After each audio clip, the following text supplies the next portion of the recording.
Some of you are probably wondering, what does ethereal mean when talking about a fragrance?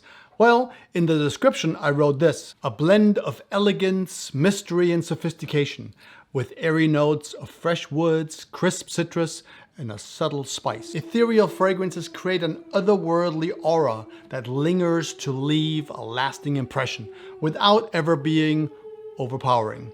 Now, this does not mean that fragrances will disappear in a few minutes. Instead, they will be soft, fresh, clean, with an air of sophistication.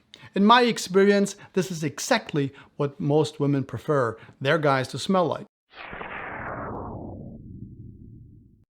All of these ethereal choices coming up are a super choice for the summertime or the office throughout the year.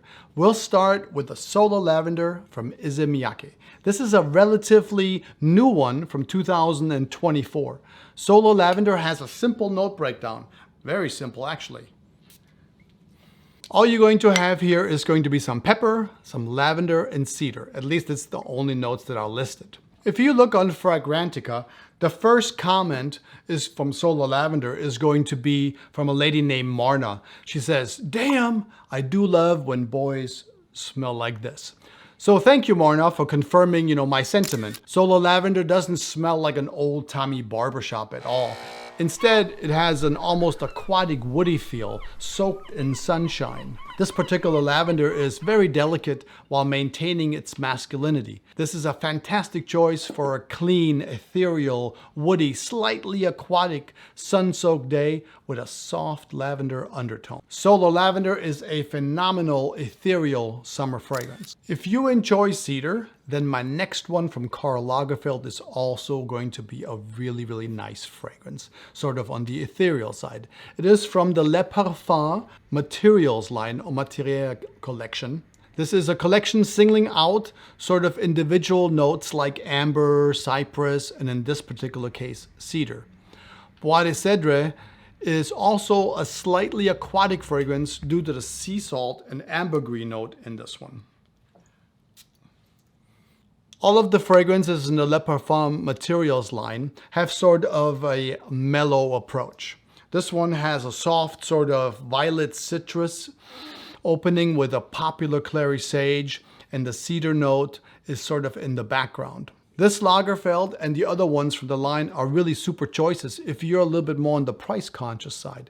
They're stellar fragrances, and most of the Lagerfeld fragrances are usually available online for an even better price. My next one is a classic from 2006. I had to put this one in here.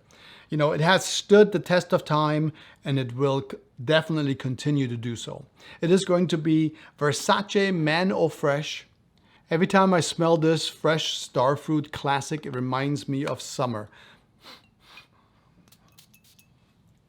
Man Eau Fraiche is a fragrance you cannot go wrong with. Imagine being at a resort and you pull out, the freshly washed towels on the way to a tropical beach. I never get tired of this one.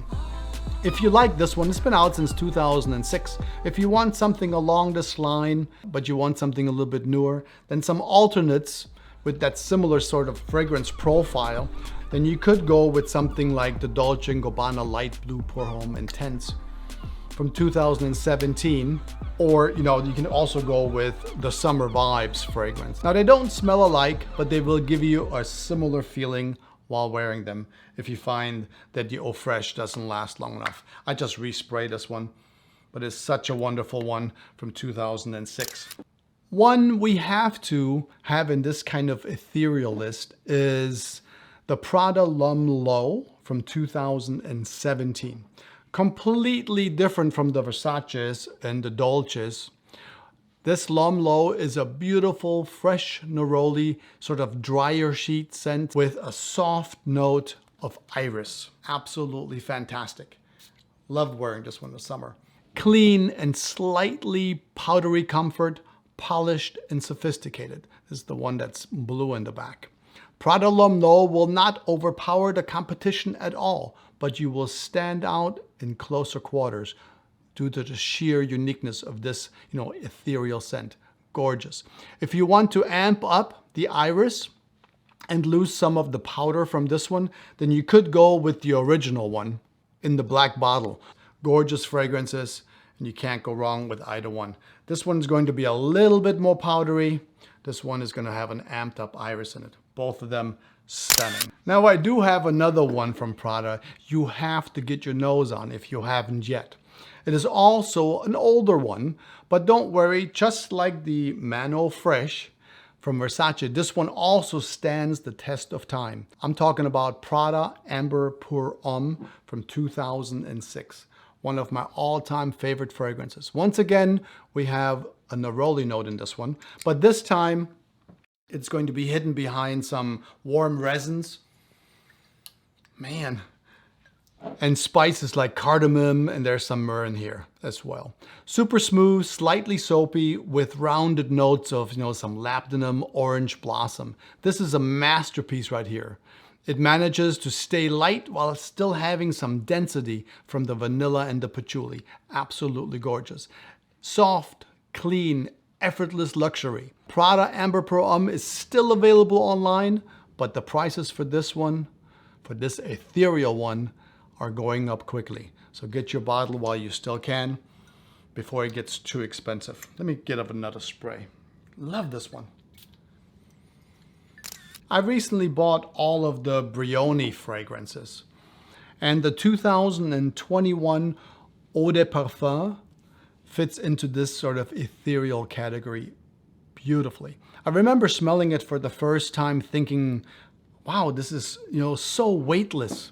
Not something I was expecting from this line at all. The Eau de Parfum is an ozonic and slightly powdery fragrance with sort of a soft woody nuance. Let's give it a spray as well. Man, the green apple note combined with the ozonic feel of this one gives it the lift that I was talking about. It's almost like you have a watermelon vibe, and then there's like a slight sense of perhaps Fahrenheit in the background. I know you think this is strange, but you will realize that actually it isn't. The same perfumer is behind both of these fragrances, and it works surprisingly well. Now I do have one more thought before we go on to the next one. I find myself going a little bit nose blind to this one rather quick. So what I tend to do is don't spray right underneath your nose. Try to stay closer to your shoulders, and you will enjoy this fragrance for a much, much longer time. Every time, when you spray it on your shoulders, every time you turn, you're going to turn into your fragrance. And therefore, it's going to, you enjoy it over and over every time you turn. Also, if you want this particular Brioni right here, a tad darker and stronger, then the Eau de Parfum Intense in the black bottle is also really, really nice. Now I know it doesn't fit in here, but I just wanted to mention it. It's a really beautiful fragrance. It's a perfect sort of addition of agarwood and tangerine in this one to give it, more depth. Perfect, for the cooler months. You could literally get away with just wearing these two. Hotter, cooler. Both of them absolutely gorgeous fragrances from Brioni. Now, oddly enough, I had a fragrance for a while that I never really worn until recently. It is from Parfums de Marly, and it is a 2017 fragrance called Sedley. Now, this one is really, really good. I guess I just wasn't really into this one from the top. It smelled just kind of citrusy. I did wear it a few times in the last few weeks, and surprisingly, Sedley is a good compliment puller. I didn't think it was going to be, but it actually is. It's a soft citrus with a ton of other notes like mint and lavender. I mean, a slew of them. Sedley also kind of disappears from me as I wear it. And I feel like I'm not wearing a fragrance. I don't like that feeling. That's crazy. And then out of nowhere, someone will say, oh my God, you smell really good. Not sure what's happening to me here, but I do go nose blind to Sedley as well. So I tend to spray this one on the outside and make sure I get enough of it. Since I can only slightly smell it throughout the day, but others really can. Now, if that isn't, ethereal, then I don't know what is. My absolute favorite ethereal as of late is Bottega Veneta Illusione Boise Nue from 2021. I just recently discovered this one, And it has a beautiful sort of manoi note. It's the same one that is in Paco Rabanne's 1 Million perfume. I'm gonna give this one a spray. So good. Bois Nuit is combined with a bitter and zesty lemon and orange. This combination just works great for me. Absolutely love it. All I wanna do is just keep spraying this one and re-smelling it. It's so good. Bois Nuit is one of my favorite ethereal fragrances. I could wear this one all summer long. I just love smelling this one. It's a woody, stylish solar citrus with a ton of freshness. It makes you feel like you stepped out of a fashion magazine, almost feminine from the bottle top when you smell it, but it isn't. Don't get fooled. Bottega Veneta Bois Nuit is a sophisticated, ethereal illusion. Take care, and I'll see you in the next one. Ciao.